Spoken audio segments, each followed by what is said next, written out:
Hello guys, ఇప్పుడైతే మనం ఒక బ్లాగ్ తీయబోతున్నాం. నేను ఇంకా మా తమ్ముడు. కాబట్టి మా తమ్ముడు ఎట్లా రియాక్ట్ అవుతాడు చూద్దాం. దాండి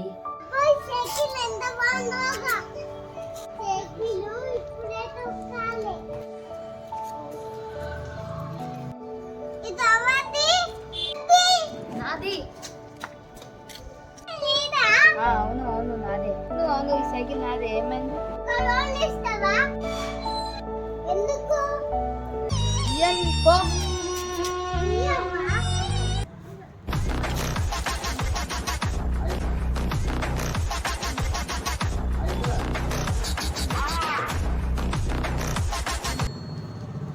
సైకిల్